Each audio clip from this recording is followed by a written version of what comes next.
साथियों, आज इस निडर योद्धा चैनल में आपका स्वागत है। साथियों, आज का चर्चा का विषय है कि जो ब्राह्मणों को आरक्षण मिला हुआ है, वर्ण व्यवस्था, जाति व्यवस्था, मनुस्मृति का आरक्षण वर्सेज संवैधानिक आरक्षण, इसके बारे में चर्चा किया जाएगा। जो ब्राह्मणवादी लोग आज हमारे आरक्षण का विरोध करते हैं, हालांकि उनको भी 10% मिला है, उसके बावजूद भी विरोध करते हैं, तो हमारा उन लोगों से कुछ बात करनी है। इसके लिए थोड़ा कुछ बैकग्राउंड में जाना पड़ेगा। तो दोस्तों, भारतीय संविधान में प्रदत्त हिस्सेदारी का मामला बहुत ही सीधा साधा था, लेकिन आर्य यूरेशियन विदेशी ब्राह्मणों ने इसे पेचीदा बनाया। यह 85% मूल निवासी बहुजन समाज के हित से जुड़ा हुआ है, जो 26 जनवरी 1950 को SC/ST को मिला और उसी दिन संविधान सभा ने मनुस्मृति के काले और अमानवीय कानून को समाप्त किया। ये जो है हमारे महापुरुषों की देन है। जो हमारे भागीदारी का मामला है, हिस्सेदारी का मामला है, हमारे महापुरुषों की देन है, जिसकी नींव ज्योतिबा फूले रखी थी। तो उस पे अमल छत्रपति साहू जी महाराज किए और जैसे ही संविधान लिखने का मौका बाबा साहब डॉक्टर अम्बेडकर को मिला, उन्होंने संविधान में नीति का निर्धारण करके कानून का रूप दिया। यदि इसके पीछे का इतिहास देखा जाए तो उस समय के तत्कालीन वायसराय के आगमन पर ज्योतिबा फूले ने प्रतिनिधित्व की कल्पना की। तो आइडिया ज्योतिबा फूले के दिमाग में आया, तो अमल छत्रपति साहू जी महाराज किए और कानून का रूप डॉक्टर अम्बेडकर दिए। यानी idea of reservation Jyotiba Phule के दिमाग में आया, तो practical of reservation Chhatrapati Shahu ji Maharaj ने किया और पॉलिसी ऑफ रिजर्वेशन बाबा साहब डॉक्टर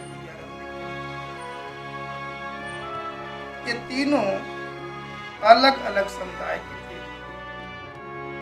ये तीनों महापुरुष अलग अलग समुदाय के थे, लेकिन किसी एक समुदाय की लड़ाई नहीं लड़ी, बल्कि संपूर्ण बहुजन समाज की लड़ाई लड़ी। जब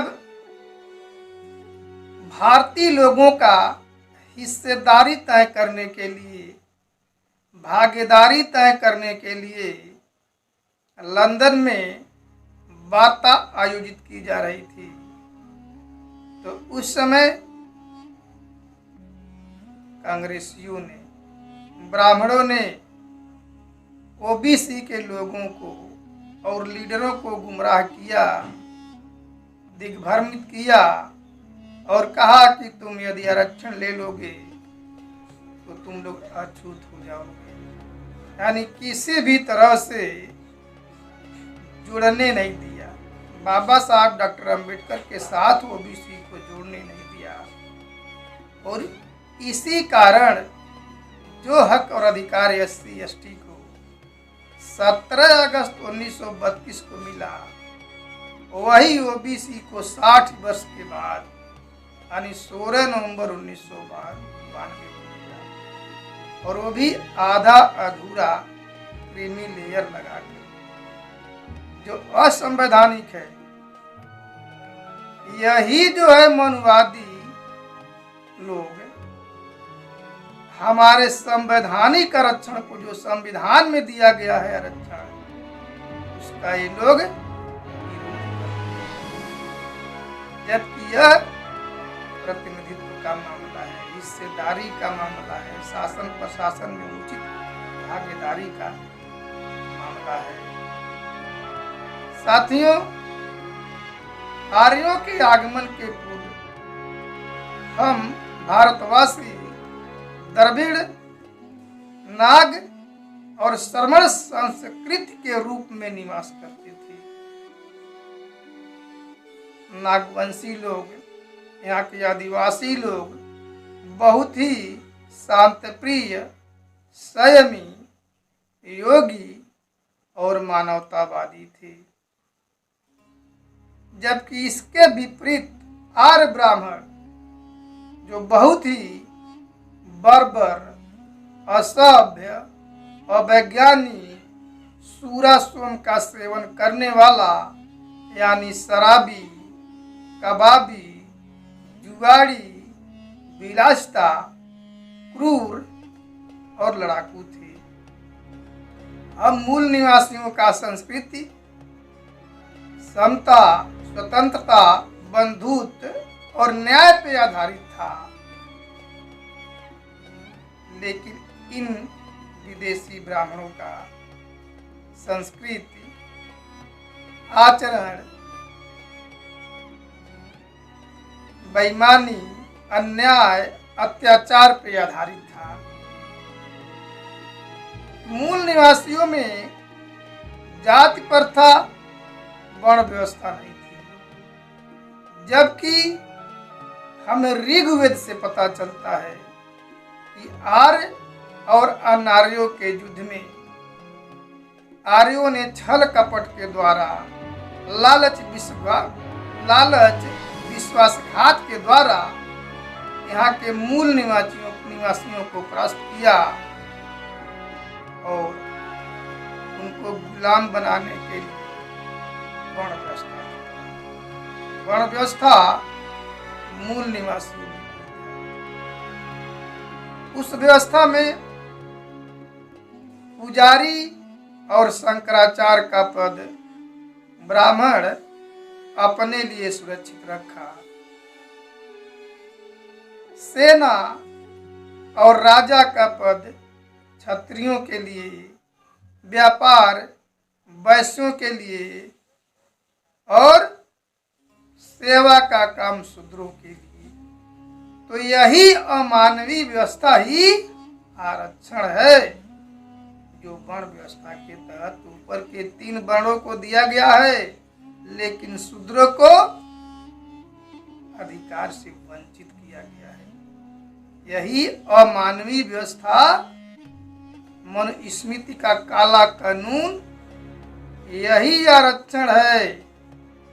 और मनुवादी आरक्षण के द्वारा आज 10 लाख मंदिरों में पुजारी और शंकराचार्य का पद ब्राह्मण अपने लिए सुरक्षित रखा है। इसके अलावा हजारों नदियों के घाट, हजारों नहरों के पुल, चबूतरे ब्राह्मण अपने लिए सुरक्षित रखा है, आरक्षण के रूप में आरक्षित लिया है।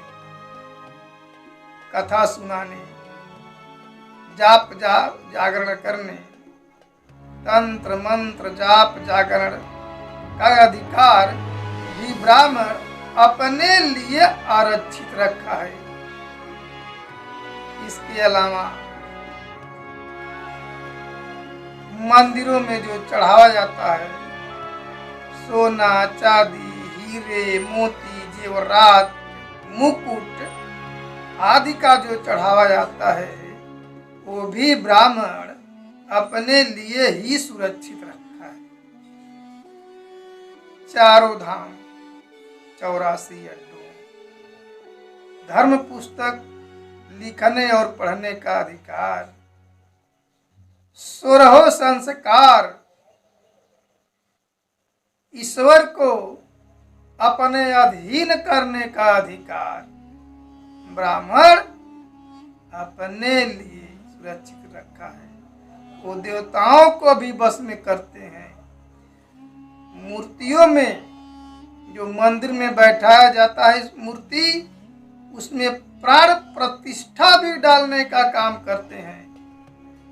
अगर ब्राह्मण के घर का कोई मर जाता है तो उसमें प्राण प्रतिष्ठा नहीं डाल सकता है, लेकिन वो पत्थर की मूर्ति में प्राण डालता है। ये अपने लिए सुरक्षित रखा हुआ है।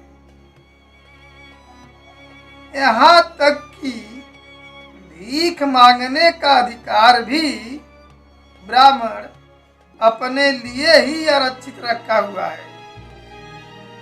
मूल निवासी भीख नहीं मांग सकते। उनको फ्री में चाकरी करने के लिए बाध्य किया गया है। मुगलों के समय और अंग्रेजों के समय भी व्यवस्था को यथावत ही रखे। मुगलों के समय में इन ब्राह्मणों के अन्याय अत्याचार से त्रस्त आकर के यहाँ के मूल निवासियों ने इस्लाम को, तो वहीं अंग्रेजों के समय में ईसाई बने, और जो मुसलमान और ईसाई नहीं बने वो अनुसूचित जाति, अनुसूचित जनजाति और पिछड़ा वर्ग बन करके रह गए। तो भारतीय संविधान तो बाबा साहब डॉक्टर BR अम्बेडकर अंग्रेजों के द्वारा शिक्षा का प्रसार हुआ और शिक्षा की नीति लागू किए, तब बाबा साहब डॉक्टर BR अम्बेडकर जैसा व्यक्ति पढ़ लिख पाया। नहीं तो सुनने में, वेद सुनने में कान में शीशा पिघला के डाल दिया जाता था और उच्चारण करने पे जबान काट ली जाती थी। ये हालत थी हमारे देश में। बाबा साहब डॉक्टर BR अम्बेडकर ने जो संविधान में आरक्षण दिया है वो समानता के आधार पे आधारित है, न्याय के आधार पे आधारित है, बंधुत्व के, भाईचारा के आधार पे आधारित है। लेकिन जाति वर्ण का बंटवारा, मनुस्मृति में जाति वर्ण का बंटवारा, असमानता, अन्याय और अत्याचार के आधारित है। जो अल्पजन हिताय और अल्पजन सुखाय का सिद्धांत के आधार पर आधारित है। भारतीय संविधान में जो हमको अधिकार मिला है मूल निवासियों को, वो बहुजन हिताय, बहुजन सुखाय इस सिद्धांत के आधार पर। जब ब्रिटिश काल में संविधान की रचना की जा रही थी तो उस समय बाबा साहब डॉक्टर BR अम्बेडकर ने ऊना पैक्ट के अनुसार SC ST के हिस्सेदारी का मुद्दा रखा। बाबा साहब डॉक्टर अम्बेडकर ये जानते थे कि आजाद भारत में जिनके भी हाथ में सत्ता आएगी वे SC ST का भलाई करने वाले नहीं, उनके विकास और उन्नत में रुचि लेने वाले नहीं हैं,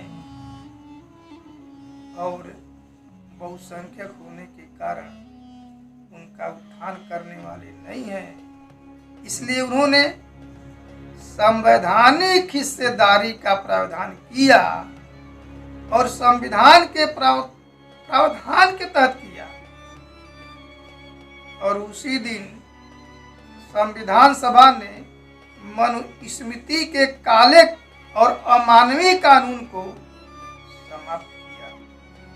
संविधान सभा ने सर्वसम्मति से समाप्त किया और संविधान निर्माताओं और 300 से ज्यादा संविधान सभा के सदस्यों ने संविधान में लिखा कि हम भारत के लोग समाजवादी, धर्मनिरपेक्ष, लोकतांत्रिक गणराज्य की स्थापना करते हैं। समता, स्वतंत्रता, बंधुत्व और न्याय पे आधारित समाज और राष्ट्र का निर्माण करते हैं। इसके लिए आवश्यकता था कि सभी समूहों को प्रतिनिधित्व दे करके समान स्तर पे लाया जाए। बाबा साहब डॉक्टर बी.आर. अम्बेडकर ये जानते थे, पहले से ही जानते थे, ब्राह्मणवाद के वर्ण व्यवस्था के बीच से पहले से ही अवगत थे। इसलिए उन्होंने स्वतंत्र लोकतंत्र की स्थापना के लिए संघर्ष किया और सफल भी रहे। और जो प्रतिनिधित्व सभी समूहों को देना था वो आज तक ब्राह्मण किया नहीं। संविधान के तहत तो एडिक्वेट रिप्रेजेंटेशन है, हथियार उठाने लगे हैं तो ये लोग उसे आतंकवादी, माओवादी, नक्सलवादी कह करके मार रहे हैं। बाबा साहब डॉक्टर बी.आर. अम्बेडकर वर्ण विहीन, जाति विहीन समाज का निर्माण भी करना चाहते थे। इसीलिए उन्होंने जहर से जहर मारने का काम किया, यानी संवैधानिक हिस्सेदारी हमारी जो संविधान में और मनुवाद में जो वर्ण व्यवस्था का बंटवारा है, जो मनुस्मृति में वर्ण व्यवस्था का बंटवारा है, यानी मनुस्मृति में जो ब्राह्मणों को कानून मिला है, अधिकार मिला हुआ है, आरक्षण मिला हुआ है, उसको संवैधानिक अधिकार से मारने का काम किया बाबा साहब ने। जहर से जो इन वर्ण व्यवस्था के आरक्षण को हिला करके रख दिया है, इसके नींव को हिला करके रख दिया है, जिससे ब्राह्मणों के वंशज काफी परेशान लग रहे हैं और उसका चिर प्रतिद्वंदी बने हुए हैं, धूर विरोधी बने हुए हैं। हालांकि सबसे ज्यादा लोकतंत्र और लोकतांत्रिक व्यवस्थाओं में यही लोग सबसे ज्यादा लाभ उठाए हैं, क्योंकि घपले और घोटाले में किसी मूल निवासी का नाम नहीं आता है। तो समता का अधिकार हमको सभी लोगों को, यहाँ तक कि जो है कि जो ब्राह्मण हैं और उसके सहयोगी क्षत्रिय और वैश्यों को भी उतना भी प्रोटेक्शन दिया गया है जितना कि यहाँ के मूल निवासियों को। इसीलिए समानता का अधिकार संविधान का अनुच्छेद 15 और 16 देता है और संविधान का अनुच्छेद 15(4) कि वंचित समाज के लोगों को अधिकार, वंचित जो पीड़ित हैं, शोषित हैं, इनके लिए हित में कानून बनाया जाता है तो कोई बाधा नहीं है। संविधान के अनुच्छेद 16(4) में सरकारी, अर्ध सरकारी नौकरियों में प्रतिनिधित्व के लिए कोई कानून बनाया जाता है तो उसमें भी किसी प्रकार का कोई कानून बाधा नहीं पड़ता है, कोई रुकावट नहीं जाता है। और संविधान के अनुच्छेद 16(4)(1) के तहत रिजर्वेशन में प्रमोशन की व्यवस्था किया गया है। तो साथियों, ये समानता का अधिकार दिलाता है 15 और 16, लेकिन इसके बावजूद आज भी ब्राह्मण हमको समानता का अधिकार नहीं देता है। आज भी अप्रत्यक्ष रूप से हमारे देश में मनुस्मृति लागू है। आज गांव में कम जातिवादी होती है, जातिवाद होता है। अब ये जाति जो है, जातिवादी व्यवस्था शहरों में चली गई है, ऊंचे ऊंचे पदों में, जुडिशरी में, ब्यूरोक्रेसी में, मीडिया में, यूनिवर्सिटी में और विभागों में जितने बड़े बड़े पद हैं, वहाँ पे जातिवादी व्यवस्था चली गई है। क्योंकि RSS के लोग जान चुके हैं कि यदि गांव में हम लोग भेदभाव करेंगे तो गांव के लोग उग्र हो जाएंगे, मरने मारने के लिए तैयार हो जाएंगे। इसलिए अब भेदभाव जो है सरकारी दफ्तरों में है, ऊंचे ऊंचे पदों पे है, कंपनियों में है, वहाँ पे पढ़े लिखे हैं लोग, और जो जितने पढ़े लिखे रहता है उतना ही महीन जातिवाद करता है ताकि लोगों को पता नहीं चले। ये साजिश RSS के द्वारा रची हुई है। हर विभाग में RSS के आदमी मिल जाएंगे, जबकि अब उसी के समानांतर जो है वामसेप भी अपना संगठन तैयार कर रहा है, लगभग कर भी चुका है। तो दोस्तों, ब्राह्मण हमको दिग्भ्रमित करता है, गांव में कहता है, चाहे अन्य लोगों से कहता है कि आरक्षण तो केवल 10 साल के लिए था, लेकिन वोट के लालच में सरकार इसे बढ़ाती रहती है। हमको दिग्भ्रमित करता है, हमारे समाज को भी करता है, OBC के लोगों की भी करता है, अपने में भी लोगों को कहता है, भड़काता है आरक्षण के प्रति। लेकिन राजनैतिक आरक्षण, हमें आरक्षण को 2 भाग में बांट के देखना है।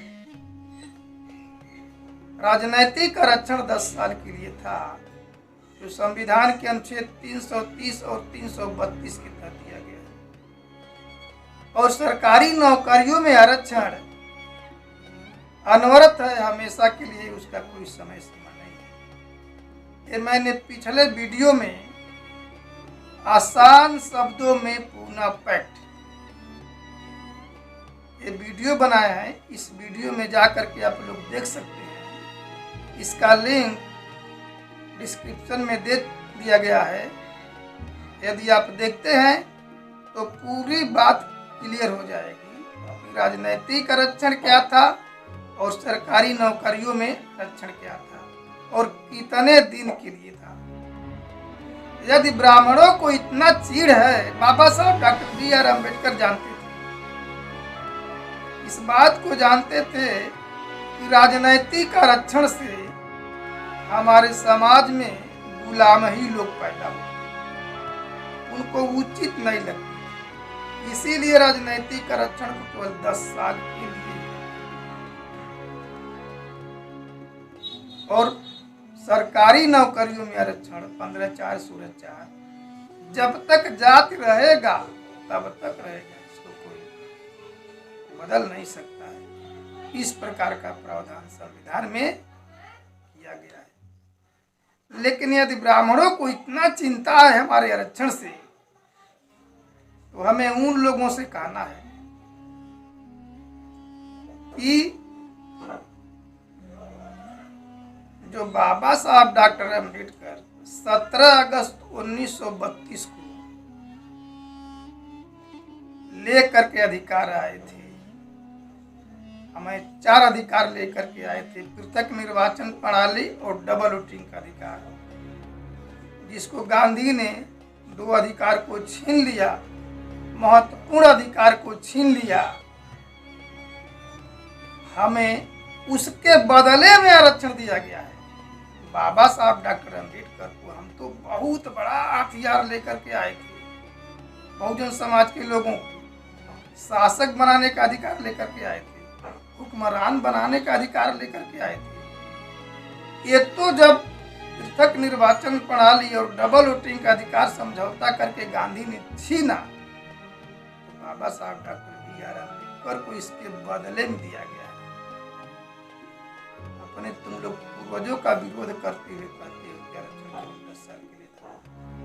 अरे तुम्हारे पूर्वज समझौता किए थे, यदि समझौता नहीं मानते हो तो हमारा पृथक निर्वाचन प्रणाली और डबल वोटिंग का अधिकार वापस कर दो। हमारे आरक्षण की आवश्यकता नहीं है, बस केवल पृथक निर्वाचन प्रणाली और डबल वोटिंग का अधिकार भी वापस कर दो। मंदिरों में 5,75,000 मंदिरों में, छोटे बड़े मंदिरों में 22,000 मीट्रिक टन सोना उपलब्ध है और नगद कैश 12,000 लाख करोड़ रुपया नगद जमा हुआ है। ये जब वित्त मंत्री पी चिदम्बरम थे तो उन्होंने कहा था और संसद में कहा था ये बात को, यदि इस पैसे को निकाल करके देश के विकास में लगाया जाए, गरीबों में बांट दिया जाए, तो गरीबी एक झटके से हमारे देश में से गायब हो जाएगी, एक झटके में गायब हो जाएगी। गरीबी का कहीं नाम निशान नहीं रहेगा। जितने मंदिरों में सोने चांदी हीरे मोती जेवरात है, इन सभी को अगर पिघला करके भारत की धरती पे फैला दिया जाए तो 8 इंच मोटी सोने का परत चढ़ जाएगी। इतना ज्यादा मंदिरों में ऐसा है। ये तुम्हारे आरक्षण का देन है, ये मनुवादी आरक्षण का देन है कि तुम लोग देश को बर्बाद कर रहे हो। आज तुम छोड़ दो मनुवादी आरक्षण को तो देखो अभी देश सोने की चिड़िया पुनः हो जाएगी।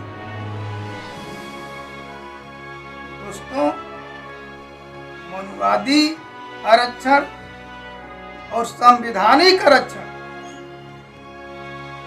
में हमें तुलना करना है। कोई ब्राह्मण कहीं चर्चा करता है, हालांकि उन लोगों से चर्चा करना ही बेकार है, लेकिन उसके मुंह पे कहा जा सकता है तुम अपना पहले आरक्षण छोड़ो, तुम उसके बाद हमारे आरक्षण की छोड़ने की बात करना। दोस्तों, अगर 10% उन लोगों को मिला है तो हमारा तो कहना है कि उन लोगों को 15% दे देना चाहिए था। 15% आबादी है तो उनको दे देना चाहिए था, और बाकी 85% में ओबीसी के लोग, एनटी डीएनटी बीएनटी और एससी एसटी के लोगों को मिलना चाहिए था, लेकिन इसमें भी साले पेंच फंसा दिए। इसके लिए भी एक बार संघर्ष करना पड़ेगा और उन लोगों को जबरदस्ती अगर लेते नहीं है तो राजनीति में भी आरक्षण देना चाहिए, ताकि वह 100 में से 15 सीट पर ही सिमट के रह जाएंगे। अगर 543 है लोकसभा की सीट, यदि उन लोगों को जोड़ा जाए 15% के हिसाब से तो 15 × 75 76 सांसद ही उसके हिस्से में जाएगा। उसको भी आरक्षित करना चाहिए। अगर नहीं तुम लोग लेते हो तो हम आंदोलन करेंगे।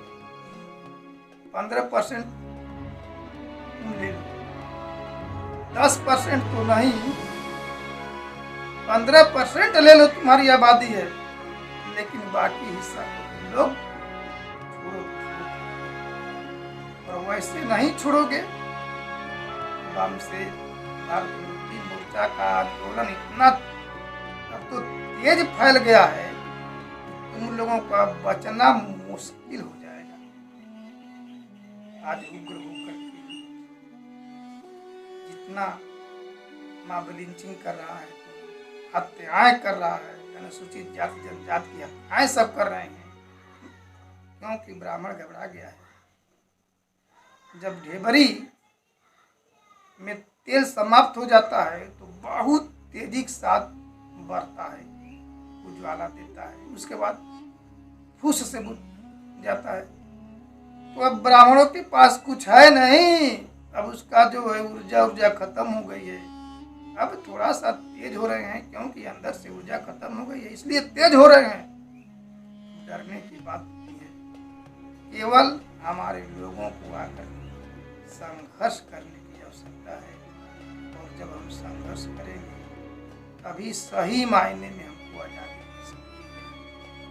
तो दोस्तों, आप लोगों ने हमारी बात को सुना, सुनने के बाद इस पे जरूर विचार करिए और अपने ही लोगों को बताइए कि ब्राह्मणों का आरक्षण क्या था और आज भी क्या है, और संविधान में दिया हुआ आरक्षण क्या है, इसको भी समझिए। लोगों को बताइए। आप लोगों ने बात को ध्यानपूर्वक सुना, उसके लिए धन्यवाद।